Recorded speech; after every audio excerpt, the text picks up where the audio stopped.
माननीय मुख्यमंत्री उपमुख्यमंत्री मंत्रिमंडळातील सर्व सहकारी आणि पत्रकार मित्रांनो, दरवर्षीच्या प्रथेप्रमाणे निवडणुका ज्यावेळेस जवळ येतात आणि शेवटचं वर्ष असतं त्यावेळेस आपल्याला अर्थसंकल्प सादर करता येत नाही, म्हणून आपण अंतरिम अर्थसंकल्प दर 5 वर्षांनी सादर करत असतो. लोकसभेच्या निवडणुका होऊन तिथं नवीन अर्थसंकल्प त्यांनी सादर केल्यानंतर आपला अर्थसंकल्प साधारण जुलैमध्ये त्या ठिकाणी येईल आणि म्हणून हे 4 दिवसाच्या अधिवेशनामध्ये साधारण एप्रिल, मे, जून, जुलै हे 4 महिन्याच्या खर्चाला मान्यता आम्ही घेणार आहोत. आणि ते घेत असताना हे मी पण आत्ताच पत्र वाचलं, कारण मी पण आज बाहेर दौऱ्यावर होतो. मी मगाशी चाललो आणि आत्ता मला ते वाचायला मिळालं. खरं तर विरोधी पक्षाचं म्हणजे त्यांच्यामध्ये काही त्राणच राहिलेलं नाही. कुठलं तरी काहीतरी आरोप करायचे. अमृत नोनी आर्थो प्लस ये एक प्रूवन फॉर्मूला है. इसमें मौजूद नोनी फल के गुण और आयुर्वेदिक जड़ी बूटियां शरीर को जरूरी पोषक तत्व देने के साथ साथ हड्डियों और जोड़ों के घिसने, उनमें होने वाले सूजन और दर्द को रोकने में मदद करता है. दर्द मुक्त जीवन के लिए अमृत नोनी आर्थो प्लस.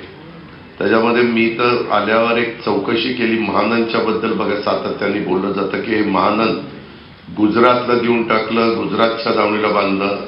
महानंदची जागा पत्रकार मित्रांनो गोरेगाव मध्ये आहे. ती आपल्या सरकारची जागा आहे, महानंदला दिलेली जागा आहे. अनेक महत्वाचे प्रकल्प काही वेळेस एनडीडीबी ही पूर्णपणे देशाची एक दुधामध्ये काम करणारी संस्था आहे आणि मागे आपल्याच महाराष्ट्रातला जळगावचा दूध संघ हा एनडीडीबीने चालवायला घेतलेला होता. तो चांगला चालायला लागल्यानंतर पुन्हा तो जळगाव जिल्हा दूध संघाकडे आला आणि आता दुधा उत्पादक शेतकऱ्यांचे प्रतिनिधी तो संघ चालवतात. त्याच्यामध्ये जाणीवपूर्वक काहीतरी आम्ही महायुतीच्या सरकारच्या माध्यमातून वेगळं करतोय, कुणाला तरी कोणाच्या तरी घशात काहीतरी घालतोय. हे इतकं दादांत खोटं आहे. माहिती घेत नाही, काही करत नाही आणि उगाच उचलली जीभ लावली टाळायला अशा प्रकारच्या यांचा काहींचा प्रयत्न चाललेला आहे. त्याच्यात अजिबात तथ्य नाहीये.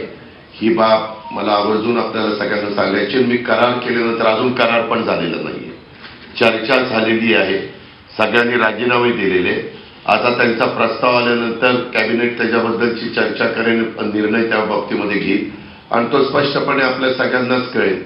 पण ह्याच्यातून कुठंतरी दूध उत्पादक शेतकऱ्यांच्यावर हे सरकार अन्याय करतंय अशा प्रकारची भावना निर्माण करायची, हे अतिशय चुकीचं त्यांचं आरोप आहे. हे पण मला या निमित्तानं सांगायचं आहे. आत्ताच डीसीएम साहेब म्हणाले तशा पद्धतीनं खूप चांगले निर्णय आजच्या मंत्रिमंडळाच्या बैठकीमध्ये घेतले गेले. थोडंसं मध्ये पंतप्रधानांची कॉन्फरन्स एक होती, व्हिडिओ कॉन्फरन्स, त्याच्यामध्ये काही महत्वाच्या कार्यक्रमाच्यामुळं आम्ही तिथं हजर होतो, म्हणून थोडंसं पत्रकार मित्रांना पण भेटायला आम्हाला उशीर लागला. नाहीतर आम्ही मगाशीच तुम्हाला सगळ्यांना भेटलो असतो. एकंदरीतच आता वेगवेगळे ज्या काही घटना आपल्या महाराष्ट्रामध्ये घडतायत, त्यांनी ड्रग्सच्या बद्दलचा उल्लेख पण पत्रामध्ये केला. मित्रांनो, पुण्यामध्येच नवीन आलेले सीपींनी त्याच्यामध्ये लक्ष घातलं, पोलीस यंत्रणेने लक्ष घातलं आणि 4,000 कोटी रुपयांचं जवळपास ड्रग पकडलं. अजून पण त्याचे धागेदोरे कुठपर्यंत जात आहेत ह्याचा शहानिशा तपास चाललेला आहे. कुठं लंडनला धागादोरा पोचलाय, पंजाबला धागादोरा पोचलाय, वेगवेगळ्या भागामध्ये ते धागेदोरे पोचले. त्याच्या संदर्भामध्ये एवढा आता तपास लागला, त्याचं कुठंतरी थोडंसं कौतुक करायचं सोडूनच द्या. परंतु हे एवढं कसं वाढलं, काय वाढलं, वाढायला नकोच.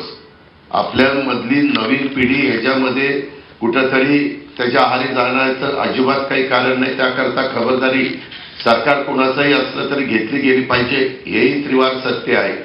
पण हे पोलीस यंत्रणा त्याच्यातनं सगळ्या गोष्टी अतिशय खोलामध्ये जाऊन करतेय. आम्ही तर त्यांना सांगितलेले, देवेंद्रजींनी काल पुण्यामध्ये आल्यानंतर त्यांना 25 लाखाचं बक्षीस पण जाहीर केलं. शेवटी चांगलं काम करणाऱ्याला एक शाबासकीची थाप टाकल्यानंतर त्यांना पण हुरूप येतो, आणखीन ते जोमाने कामाला लागतात. ही पहिल्यापासूनच पद्धत आहे, परंपरा आहे. त्याच्यामध्ये काही नवीन सरकारने केलंय अशातला भाग नाही. पण त्याच्याबद्दल पण टीका टिप्पणी करायची, निव्वळ टीका टिप्पणी करणे एवढा एकमेव उद्योग हा त्यांच्याकडे राहिलेला आहे आणि त्याच्यातून सातत्याने काहीतरी गरळ ओकायची कामं चाललेली आहेत. मी नेहमीच म्हणतो की सगळ्यांनीच एक भाग घेऊन प्रत्येकाने आपापली स्टेटमेंट केली पाहिजे. सुसंस्कृत महाराष्ट्रामध्ये आपण सगळेजणच काम करतो, त्यावेळेस ती सुसंस्कृत महाराष्ट्राची परंपरा ही सगळ्यांनीच, आम्ही पण लोकांनी किंवा विरोधी पक्षांनी सगळ्यांनीच, सर्वच राजकीय पक्षांनी पुढे पण चालवण्याचा प्रयत्न केला पाहिजे. त्याच्यामध्ये कुठं कोण चुकत असेल तर त्यालाही समजून सांगण्याचं काम केलं पाहिजे, असं माझं स्पष्ट या निमित्तानं मत आहे. मित्रांनो, दुसरा एक महत्वाचा मुद्दा एक आहे, तो म्हणजे मराठा आरक्षणाच्या बद्दल आपल्यालाही सगळ्यांना माहिती आहे की स्वतः राज्याच्या प्रमुखांनी शिवाजी महाराजांची शपथ शिवाजी आपल्या दसऱ्याच्या वेळेस घेतली, विजयादशमीच्या वेळेस, आणि त्याच्यानंतर संपूर्ण सरकार त्याच्यामध्ये कामाला लागलं, यंत्रणा कामाला लागली. त्याबद्दल जास्त विस्तृतपणे मुख्यमंत्री महोदय बोलतीलच. परंतु एकदा याच्यातनं मार्ग काढण्याचा प्रयत्न केल्यानंतर व्यक्ती कुणीही जरी असली, प्रत्येकाला संविधानाने लोकशाही पद्धतीनं म्हणणं मांडण्याचा अधिकार दिलेला आहे, आंदोलन करण्याचा अधिकार दिलेला आहे, त्याबद्दल दुमत असायचं काही कारण नाही. परंतु आपण काय बोलतोय, कशा पद्धतीनं बोलतोय, काही काही जण तिथं विभागीय आयुक्त असतील, कलेक्टर असतील, SP असतील किंवा बाकीचे अधिकारी असतील, यांच्याशी वागत असताना, बोलत असताना त्यांना कशी प्रकारची शिवराळ भाषा वापरली जाते, हे नक्की कोण करतंय, एवढं कसं काय धाडस होतंय, ह्याही खोलामध्ये थोडंसं जाण्याची नितांत गरज आहे. आणि एवढं स्वतः राज्याचे प्रमुख, असं मी कधी बघितलं नाही. मागे पण अनेकांनी उपोषणं केली, मोर्चे काढले, परंतु राज्याचे प्रमुख 2 वेळेला, एकदा तिकडे जालन्यामध्ये गेले, एकदा नवी मुंबईमध्ये गेले, आणि एकच राज्याची कायदा सुव्यवस्था चांगली राहावी, सगळ्यांच्यामध्ये एकोपा राहावा आणि प्रश्न तसाच लागावा, त्याच्यामध्ये खूप वर्षाची मागणी आहे. पृथ्वीराज बाबांच्या सरकारने पण त्याच्यामध्ये निर्णय घेतला होता, तो टिकला नाही हायकोर्टात. देवेंद्रजींनी पण निर्णय घेतला, तो टिकला नाही सुप्रीम कोर्टामध्ये. आणि त्याच्यानंतरच्या काळात आता निर्णय घेताना माणूस एखादा दुधाने तोंड भाजल्यानंतर ताक देखील फोकून पितोही आपल्या मराठीमध्ये बोललं जातं. तशा पद्धतीनं फार बारकाईनं त्याच्यात लक्ष घातलं आणि मागास आयोग नेमणं, एक न्यायालयाची समिती नेमणं आणि त्याच्यातनं मार्ग काढणं, हे सगळ्या गोष्टी करत असताना आज देखील जाणीवपूर्वक वेगवेगळ्या प्रकारची वक्तव्य ही केली जातात. मुख्यमंत्र्यांच्या बद्दल शिवराळ भाषा केली जाते, उपमुख्यमंत्री असतील, बाकीचे सगळेजण असतील. अशी पद्धत आपल्या महाराष्ट्रामध्ये कधी नव्हती. कुणी असं समजू नये किंवा हे आपण काही बोललो तर ते खपतं, असं होणार नाही.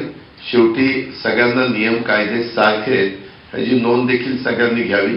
कारण नसताना एक समाजामध्ये गैरसमज पण निर्माण करण्याचा प्रयत्न करू नये. आणि मला समाजाला पण आवाहन करायचंय की हे सगळं करत असताना याच्यामध्ये सगळ्या गोष्टी टिकाऊ होतील ह्याच पद्धतीचा प्रयत्न, जसं बिहारच्या सरकारने नितीश कुमार यांनी 10% आरक्षण वाढवलं, तसं आपलं 52 अधिक 62 अधिक हे 72% झालेलं आहे. आणि सगळ्यांचं मत आहे की एक फार बारकाईनं काही कोटी लोकांचं सगळं माहिती घेऊन ते केलेलं आहे. सगळ्या सोयऱ्यांच्या बद्दल 6.5 लाख हरकती आलेल्या आहेत, त्याच्याबद्दलचं पण काम चाललेलं आहे. शेवटी करताना काम मागणी केल्यानंतर ती कायद्याच्या नियमाच्या चौकटीमध्ये कशी बसेल हा देखील अतिशय महत्वाचा त्याच्यातला प्रश्न असतो. याची पण नोंद कृपा करून सगळ्यांनी घ्यावी. आणि एकंदरीतच राज्यामध्ये सर्वसामान्यांचं सरकार चांगल्या पद्धतीनं काम करतं, ते करत असताना त्याला कुठेतरी गालबोट लावण्याचा प्रयत्न हा कोणी करू नये. त्याच्या पाठीमागं कोण आहे त्याही बद्दल खोलात जाऊन त्याच्या संदर्भातली माहिती घ्यावी लागेल. कारण एक व्यक्ती एवढं धाडस त्या बाबतीमध्ये करणार नाही, तर त्याही संदर्भामध्ये सरकार निश्चितपणे योग्य ती भूमिका घेईल, एवढंच मला या निमित्तानं सांगायचं. धन्यवाद.